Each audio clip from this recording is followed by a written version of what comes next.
Hello and welcome back to Get Off the Internet, the podcast where we attempt to disconnect in order to connect. I am your host, Naana Jane. So if you're new here, this is a podcast where we talk all about the ghosts of internet past, present, and future. So we get nostalgic about the early days of the internet, the Y2K golden age, and we try and figure out how to stay sane in this increasingly dystopian society of ours. And we also freak out about how AI is going to take over the world. So if you'd like to stick around for the journey, just hop on and let's go. So we are back on the photo booth app this week, and I always feel so like at home on the photo booth app. I think it's the 15-year-old in me who would always just like pour my heart out to my webcam alone in my room and like not even post it anywhere. I feel so comfortable on the photo booth app. So I thought, why not hop back on here for this week's episode? And yeah, I just wanted to have a bit more of a laid back stream of consciousness episode and see how that goes. And yeah, of course, as always, please support this podcast if you've been enjoying it. So yeah, I don't have an exact idea of what I'm going to say in this episode, but I did jot down a few points that I kind of wanted to get off my chest that have been going on in my brain.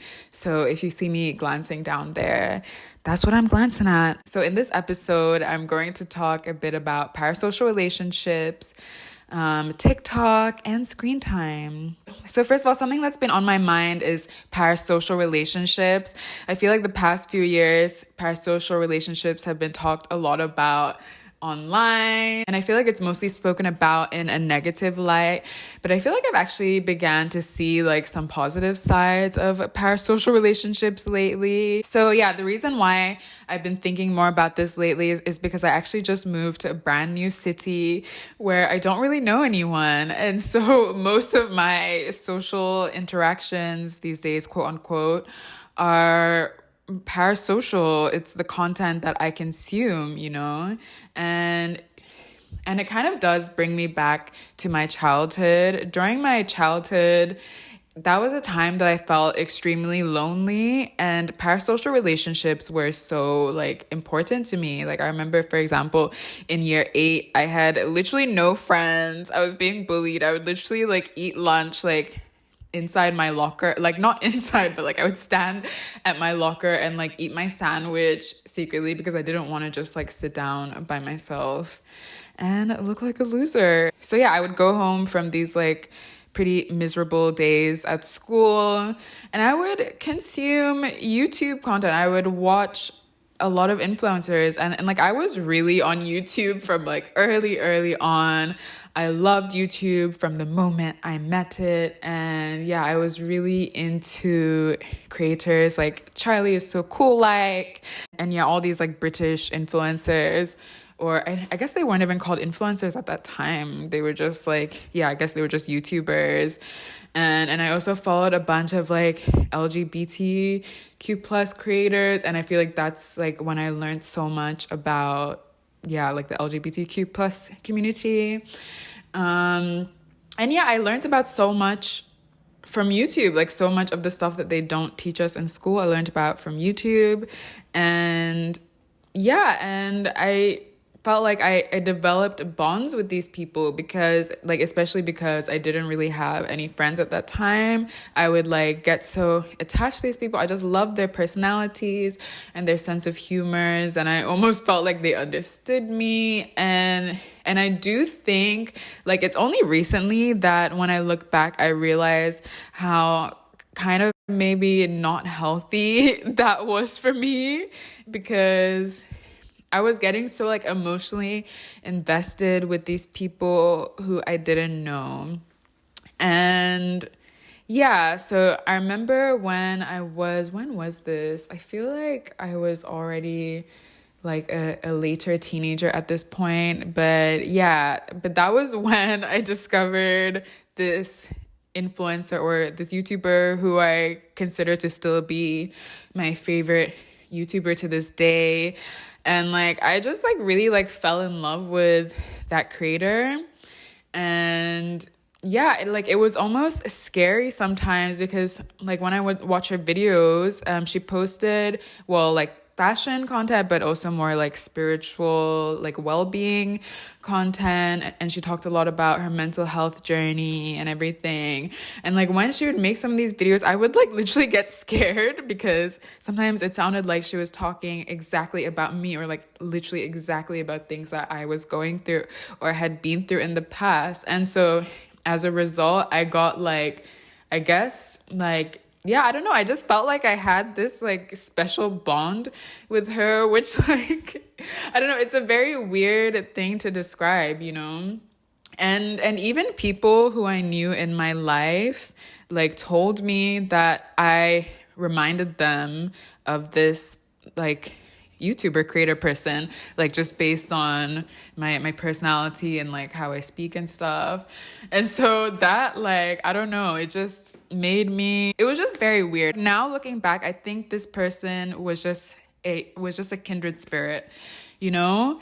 And yeah, and I hadn't really like met someone in real life who was that similar to me. So I feel like just like meeting, or like not even meeting, but like watching someone online who was that similar to me just like really had an impact on me. And yeah, I think like for a long time, I definitely put this person on a pedestal and I kind of idolized them.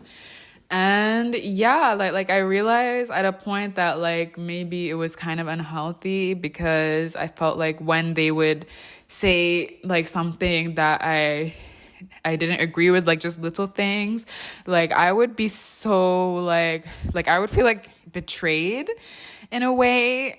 But looking back, that's like not really fair because this person, I mean, for so many reasons, but yeah, like for example, like this person, like first of all, when you make videos and you are like editing videos, like this is something that I have already realized just from, you know, recently starting this podcast. You can edit out like all the imperfections, and like obviously like you're not gonna get on camera when you're like in a bad mood and like let people see that side of you. So like in parasocial relationships, you're only seeing like one side of someone.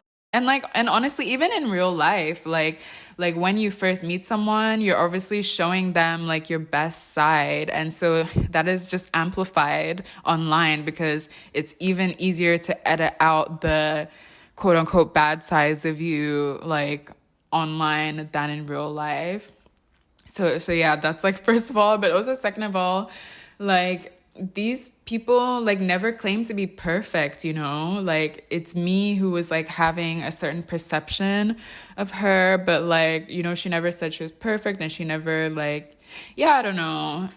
There's just a lot like, yeah, there's a lot wrong with it. But also this past year, like 2023 has been a hugely transformative year for me. Like in a lot of aspects, but especially in terms of relationships. So all kinds of relationships, friendships, romantic relationships, familial, even work relationships.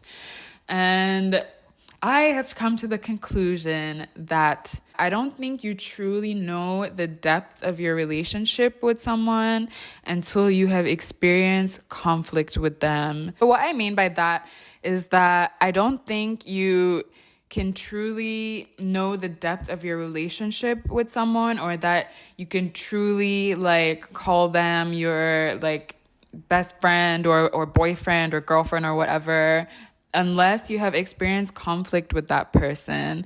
Because it's all well and good when we're, you know, in a good mood. Like of course it's easy to get along with people when everyone's in a good mood and no one has been triggered and everyone is just chill.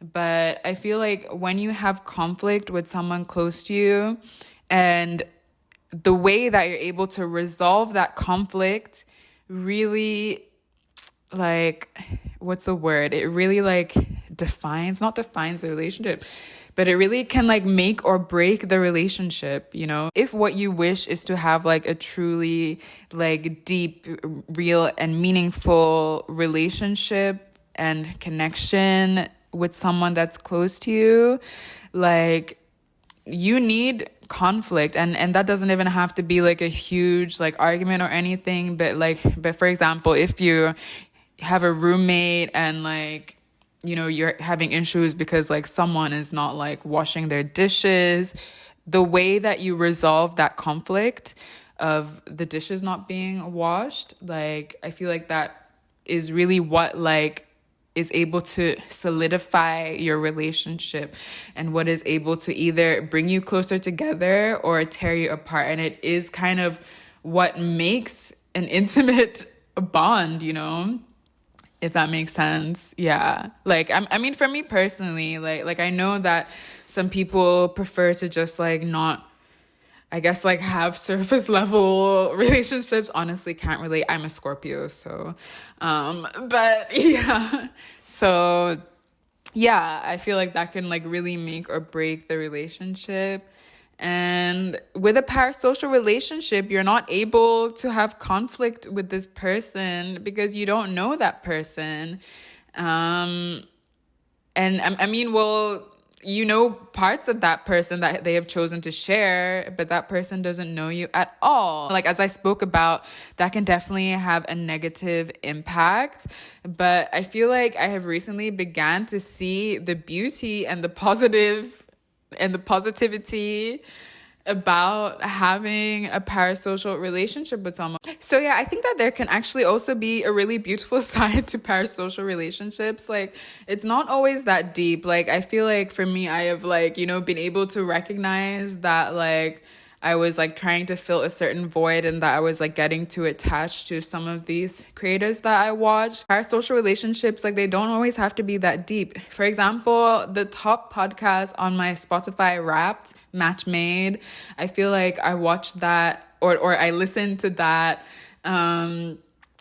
because it's like very entertaining for me to live vicariously through these people's lives. Like, I don't necessarily think that I would be like friends with the people who make the podcast. I mean, never say never, but I'm just saying they're not like typically the type of person that I would be friends with. But I just find it extremely entertaining to like hear about all their like crazy party stories and like their crazy dating stories, because like that is just like not my life.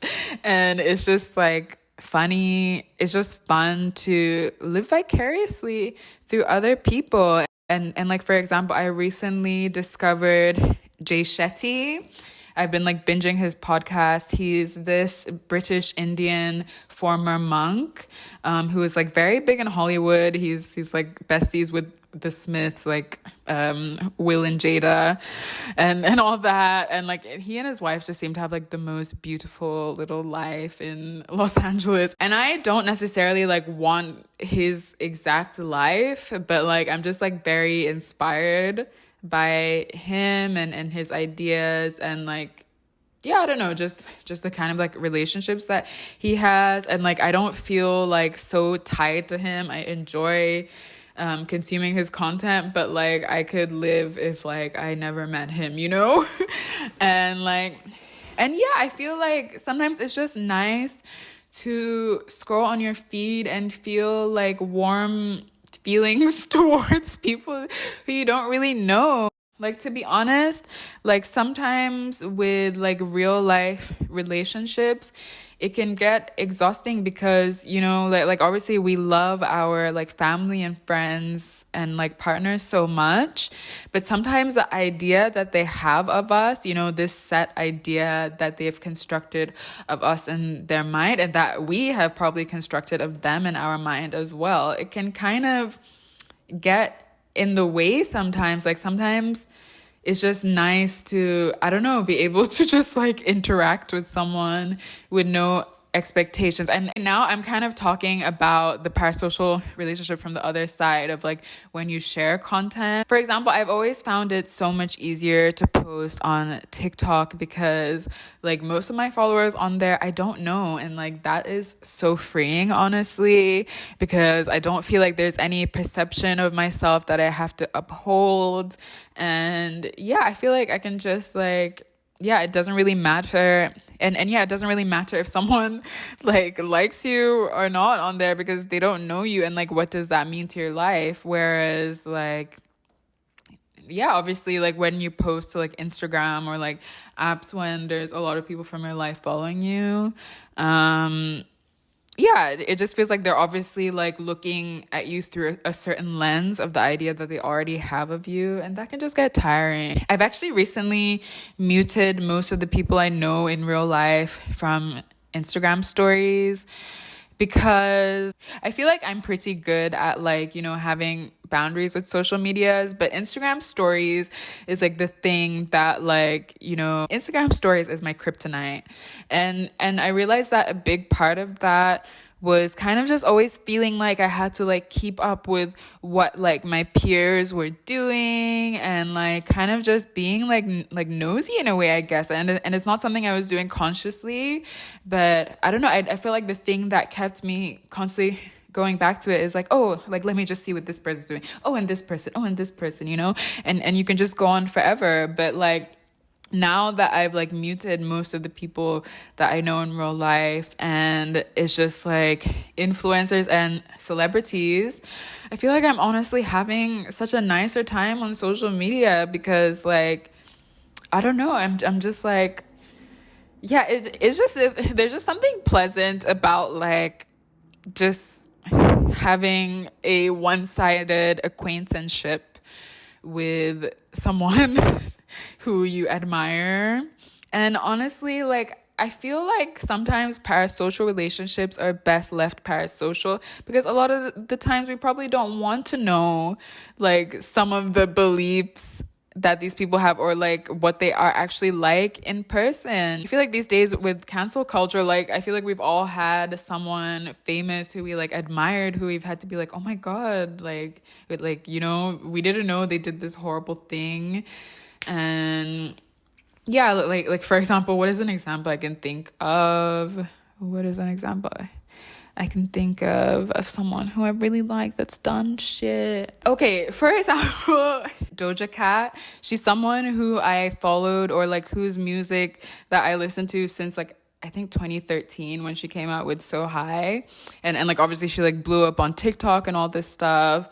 But like, and then obviously like later on, all this stuff about her like being racist, or like making some racist comments, came out, and like obviously I felt like let down by that, you know. And she's gone on to like do a lot more like crazy-ish, but yeah, it's just like that feeling of someone who you've like supported for so long, and then they turn out to be like the person that you didn't expect them to be. But also, why did you expect them to be that person? Like did they say they were that person? No, because you enjoyed their art, you just constructed this idea of them in your head. So as I was saying, I feel like parasocial is probably often best left parasocial, because we probably don't want to know what a lot of the people that we admire, like what their ethics are and how they behave in real life.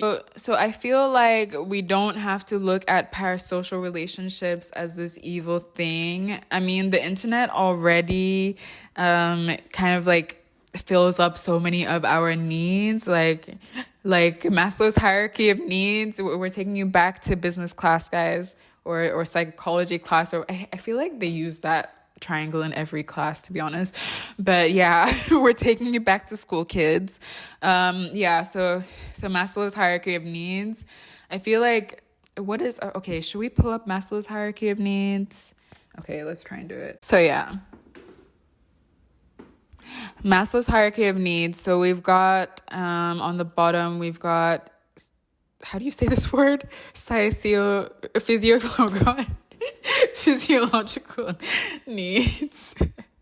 Brain fart. So on the bottom, you've got physiological needs: breathing, food, water, shelter, clothing, sleep. And I feel like you can get those needs from the internet at this point. Like you can do couch surfing, you can order food from Uber Eats, you can do a breathwork class, you can order clothes online. And then okay, the second level of the Maslow's hierarchy of needs is safety and security. So health, employment, property, blah blah blah. You can work online these days. You can work online these days. I don't think I need to elaborate on that. And then you've got love and belonging. So friendship, family, intimacy, sense of connection. So yeah, parasocial relationships fit into that category because they make you feel acceptance and love and belonging when you're consuming content from someone who you relate to or who you're being inspired by or just entertained by. And also, I guess, like dating apps and like friendship making apps are also a part of that. So the next level, you've got self-esteem. So yeah, that's like all these like motivational speaker type people who can like help you feel better about yourself. And then you've got self-actualization, morality, creativity, spontaneity, acceptance. And yeah, I feel like that you can like get from, that is kind of an extension of the lower levels. So anyway, the point that I'm trying to make is that the internet is able to satisfy all of our needs, and parasocial relationships is just a part of those needs that we're using the internet to satisfy. So don't hate on parasocial relationships, you haters. I'm just kidding, but yeah. I also read somewhere that parasocial relationships are basically just imaginary friends for adults. And like, that is so true. Like, ain't nothing wrong with a little imaginary friend. So yeah, another symptom of me being in a new city all by my lonesome is I'm getting tired of my brain. I'm getting so tired. I'm getting so tired of my brain. I'm getting so tired of my thoughts. I like my thoughts are overwhelming me big time. I just have too much time and space to like hear my own thoughts. And obviously there are a lot of benefits to that, processing, this year and life. But there's also some points where I just want to chill. I just want to relax, and I just don't want to have thoughts. And like, I actually got like pretty upset about this the other day because I just felt almost like tormented by my own brain and thoughts. And I just felt like, there's always this like invisible inner watching eye that is like watching and judging everything that I'm doing. Every time that I find myself like fully in the moment, that like judging inner eye comes and almost like pulls me out of that and like reminds me to like overthink about whatever it is I'm doing or judge whatever I'm doing. And the judging is not even necessarily always in like a negative sense. It isn't in a negative sense sometimes, but sometimes it's just literally just judging and perceiving. Like for example, I don't know, it can be something so small as like, I don't know, when I'm cooking something,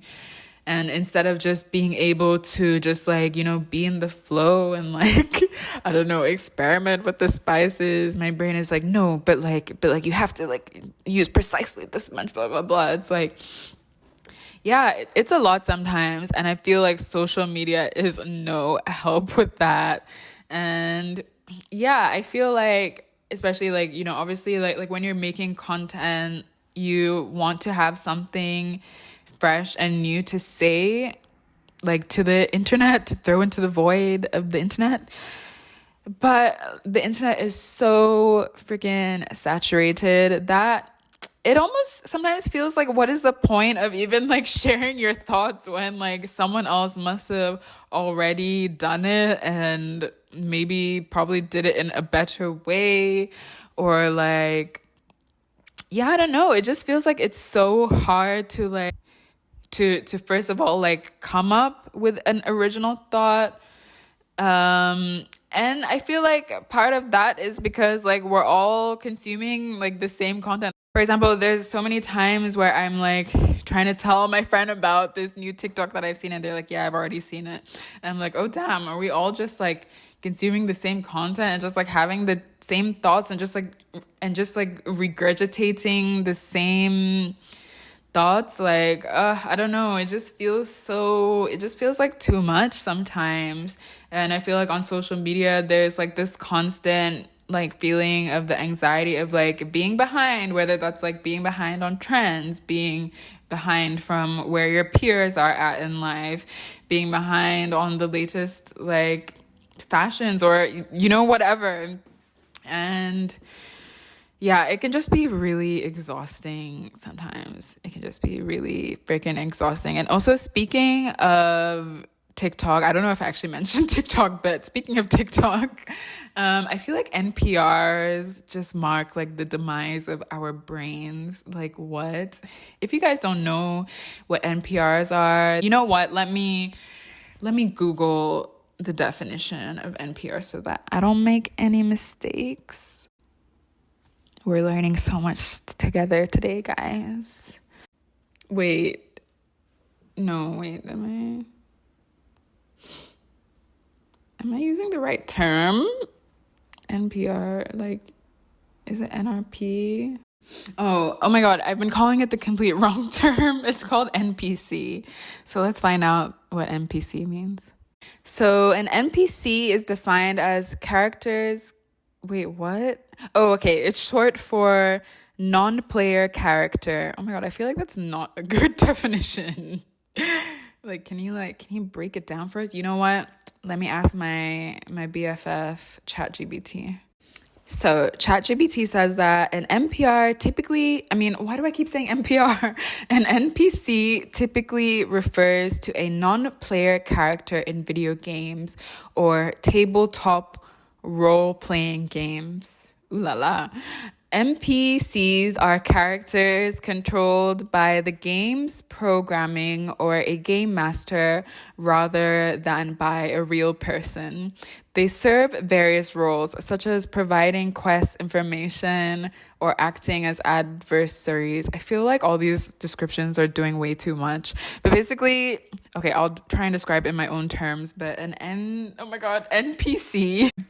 An NPC is basically like a human that's like trying to act like a video game character or like a robot. So for example, there's this girl on TikTok called Pinky Doll who just like repeats phrases and people send her gifts, and like that's literally how she makes her living. Like, honestly, no shade on her, like get your bag, but like just the fact that the amount of money that people are like, you know what?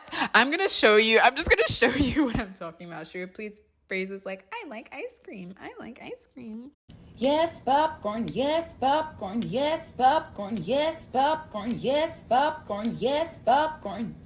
But yeah, that was all to say that I feel like that is the mark of the beginning of the demise of our brains. Yeah. So another symptom of being a big fish, being a small fish in a big pond. I actually don't even know what that saying means, but I'm trying to say like I'm just a little gal in a big new city. Another symptom, okay, you know what, I'm just gonna shut up and talk. This is what happens when I don't structure my videos. But let's just use symptom. Another symptom of being in a big bad city by myself is that I feel like the screen time is going up. Like, it is going up. And yeah, I feel like that's also because it's winter, and so I like can't go outside as much. I am trying to make it a rule now that like when the sun is out, so am I, because seasonal depression is real. So yeah, I'm like really trying to get out as much as possible. Yeah, but it's like really hard to not spend time on your screen. Sometimes it feels like everything you need to do, whether it's like work related, whether it's just like, I don't know, like unwinding, watching TV shows and stuff, whether it's just like doing research for something, everything is like online. And it's obviously such a gift. Like I can't even imagine how my parents' generation navigated life. But yeah, sometimes it's just too much. It just gets too much sometimes. And I was desperately seeking a hobby I could do that did not involve a screen. And so I have began to handwrite a book for fun. Yes, you heard that right. Okay, it's not like a book, like not like a, just words. Like it's basically like a poetry and prose book. I'm just like staring at the pile of papers here that I'm using to create the book. But yeah, I'm like basically just like making a little book for no reason and also for no purpose, because I feel like sometimes, like especially as you get older, you feel like nothing can be a hobby, like everything needs to be a means to an end. But yeah, I'm just kind of just like scrapbooking and creating a scrapbook for fun. And it doesn't involve a screen, and it's not for anyone but myself. And it feels really good, honestly. So yeah, I'll let you know how it goes and whether I recommend it.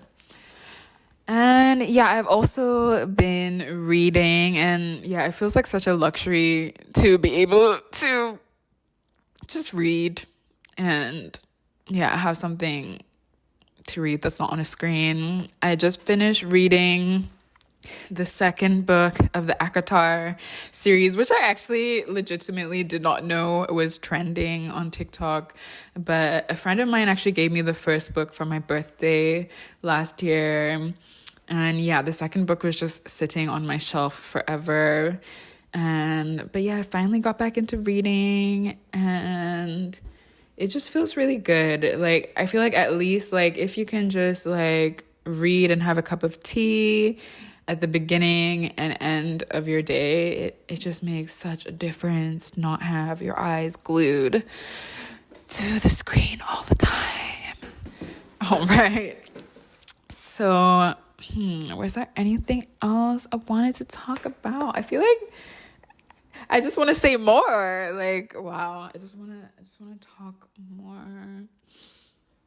Yeah, the internet is a crazy ass place, you guys. Thank you so much again for watching this episode. I hope you enjoyed this more chilled, laid back stream of consciousness type of episode. I really enjoyed filming it. Actually, I feel like sometimes with the internet, there's definitely this pressure to be perfect and to like have everything like look organic but be perfectly constructed behind the scenes.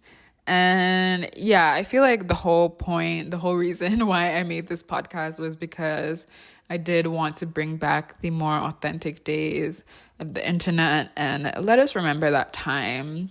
So yeah, I hope you enjoyed. Thank you so much for your support so far on my podcast. I know I'm just a little baby podcast still, but like, yeah, all the support, like, I really appreciate it. I just really love making videos. I've always created content for fun, and for a long time, I felt like, I felt like because I didn't want to be seen in a certain light, I didn't do it.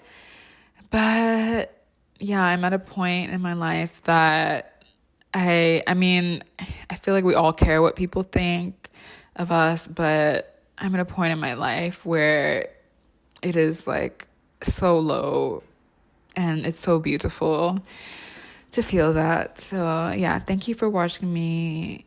Don't be a lurker. I see that there are more people viewing and watching and listening than there are subscribing and liking and commenting. So please, if you enjoyed it, if it made you feel anything. If you just want to say hi, please feel free to chat with me. Let's have a little conversation. I want to hear if this sparked anything in your head as well. And yeah, just thank you for being you. Thank you for existing. And we are going to get through this weird dystopian time. In the wise words of Mr. Kendrick Lamar, we gonna be all right. We gonna be all right. So yeah, go hug someone and spend time in the sun and take pictures on real cameras. Okay, bye.